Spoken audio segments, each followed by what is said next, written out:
I think really the dead giveaway is just whether it passes the sniff test, right? And I realize that's a very scientific definition and well defined. But really, I mean, think about it. This grand conspiracy theory that vaccine scientists are out to get us all. Well, really, where's the evidence?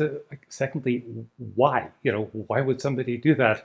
Not everybody in the world is a sociopath, and that job's been taken by the current occupants of the White House and his staff. So that's all been done. That's not the vaccine scientists. Why would legions and legions of climate scientists over a period of decades, not years, try to mislead us? And yet, that's the kind of tacit assumption that's at the root, I think, of a lot of the misinformation and conspiracy theories that we see out there.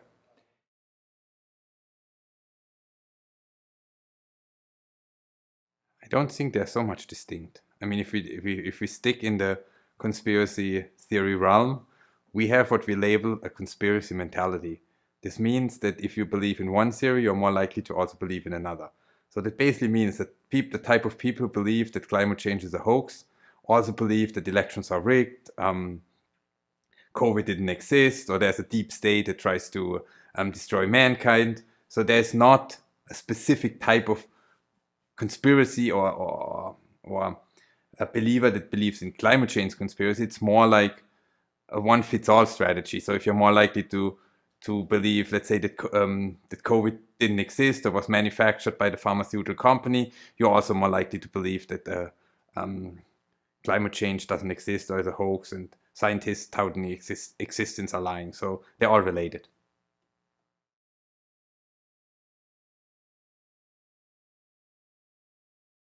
The battery energy storage systems is a new technology, key really, I think, to the energy transition. The idea of these batteries is that they're utility scale and they help the electricity grid to capture some of the renewable intermittent energy, and then also to help the grid in terms of its calibration. So we have these new projects coming, and there are huge waves of alarmism in terms of like they will explode, there will be fires, there will be toxic fumes and clouds that will travel for miles and seemingly with direction killing people in our suburbs. So to combat this complete exaggeration of what the risks are, was definitely something that the Cafe's climate misinformation team took on.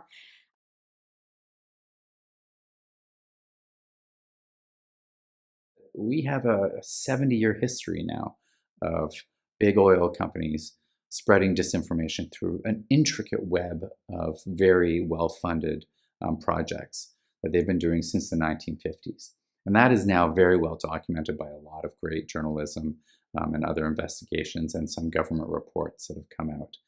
So what you saw then before the internet, you saw 50 years worth of seeding disinformation and distrust in science through universities, through paid research, through advertising campaigns, through buying off politicians, and by seeding it into the media with paid and usually opaquely paid spokespeople.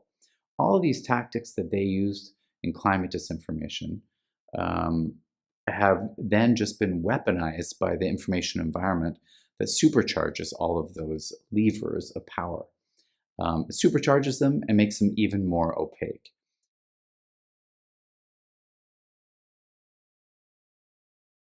I think from a functional point of view, what it's really about is anything, really, I'm sounding like a conspiracy theorist myself, but really it's anything that the fossil fuel industries and their supporters can do to confuse the issues, which are pretty clear all around us in Canada's second worst wildfire season ever, to confuse the issues, to delay action, to distract from action, because any day that they can continue extracting oil and gas and coal relatively unimpeded, when otherwise there might have been some reasonable controls on a practice that fries the planet when used as directed, anything that they can do to extend the life of these industries, that day is a win for them.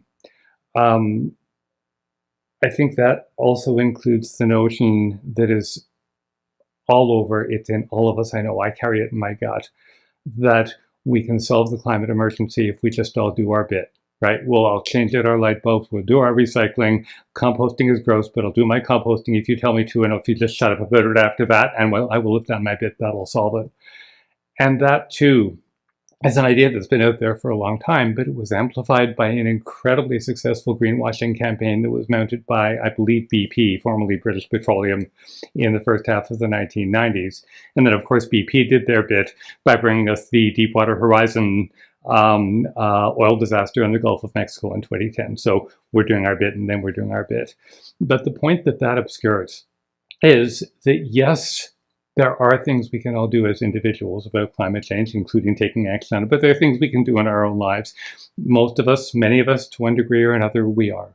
But even if everybody in the world could do all of those things and do them consistently, and there are a bunch of reasons that that's never going to happen, all of that activity would get us about 40% of the way to where we need to be by 2050.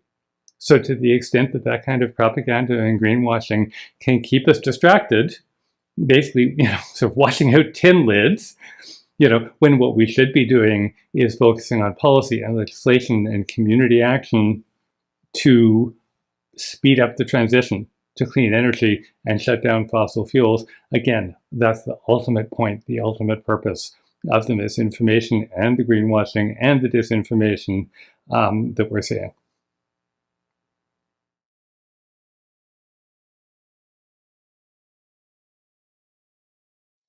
It's important to think about the differences between climate mal, and disinformation, which we so often hear. But I would argue that climate disinformation is the best way to frame these kinds of things, because whether it is your crazy uncle or maybe your grandmother unknowingly sharing these kinds of things on their Facebook or social media thread, again, maybe something about the lack of effectiveness of a climate policy or how climate change is happening. All of these lines of disinformation stem from targeted, well-funded, deliberate, and dangerous campaigns, which are funded by fossil fuel companies or petrostates seeking to simply have us continue to burn fossil fuels so that they can profit. So while so often this kinds of misinformation may be spread unknowingly, it is sourced from deliberate and targeted action that is exactly intended to push back against effective climate action. And as a result, we need to realize not only are these illicit actors trying to prevent effective solutions to climate change, but very often they're quite simply seeking to sow divide within our societies, as well as climate change has been demonstrated to be the most polarizing topic over a long period of time. And as a result, it is one of those that is most effectively tearing apart at our social fabric and undermining the quality and effectiveness of liberal democracies around the world.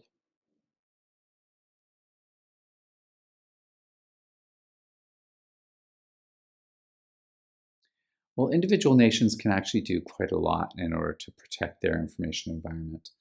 We did a recent study looking at the Canadian election and who was trying to influence the information environment. And we found out that a full 50% of the climate change conversations were from foreign actors, and US networks of climate disinformation were influencing the online conversation. So that's a finding that is worthy of the question to say, well, how do we protect ourselves against that? How do we mitigate against that?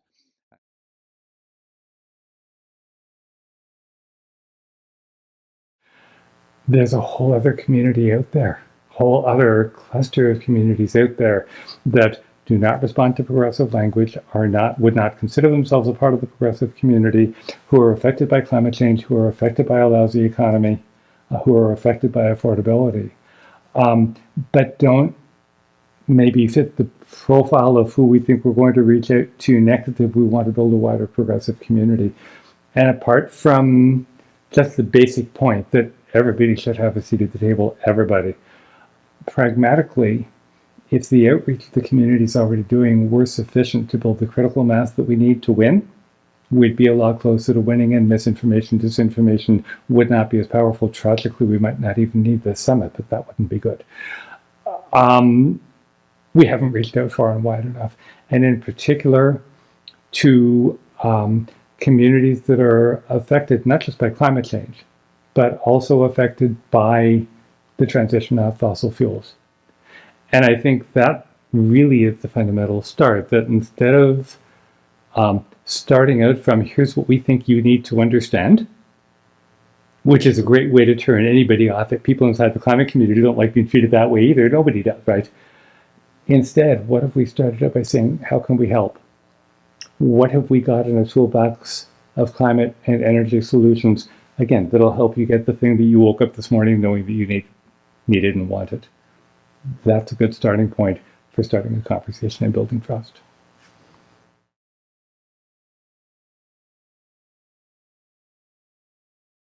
I think I'd want to see some psychologists.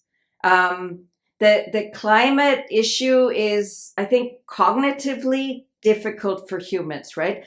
Can you really wake up in the morning and go, oh my God, climate change, right? So just to stay sane and mentally healthy, we push it out. But to deal with it, we need to face it, and we need to confront it and hold it in our mind. So I think having psychologists at the table would be good. And the second obvious group, I think, would be youth.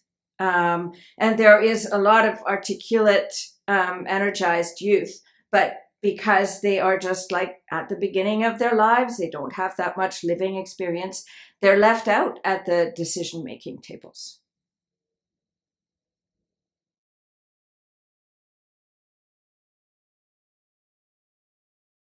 These are people that are younger, that are people that have no trust in science, no trust in government. These are people that are dissatisfied with their lives or with government. These are people psychologically, they have low self-esteem, and very strongly, and that's what the comparative research shows in every country in the world, they embrace populist attitudes. So these are the main ingredients of the prototypical believer in conspiracy theories. Okay, so we can think about, so what can we do? When it comes to ideology, I mean, it's not that clear. It's clear in countries like Canada and US where there's a clear ideological divide. It's right now because conspiracy theories also spread. If we think it back again between supply and demand, they spread more on the right of the political spectrum. It's also that people on the far or on the right of the political spectrum are more likely to believe. But that's not a universal finding. So what to take from them is that, okay, these are also the people who are the most alienated politically. I mean, people are young people. I mean, we don't include young people enough in the decision-making process. Young people have the least interest in politics, and young people vote the least. So they are the most fed up with how the current system works. So it makes sense that they also look for elsewhere. This elsewhere is populism and this conspiracy theories.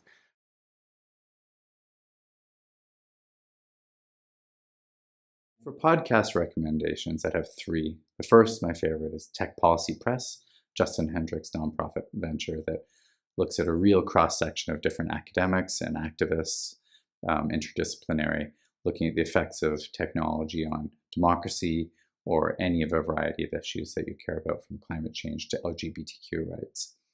The second one, I would say, is Amy Westervelt's Drilled podcast that looks at the fossil fuel industry and its influence on our information environment and its general destruction of our environment. And then the third one I'd say is 404 Media, which is a new journalist collective outlet. And as you think about the changing media environment, what are the media properties that are going to actually be thriving? This is one of them. And their research into the tech industry is brave and unbridled. And it's just a joy to listen to.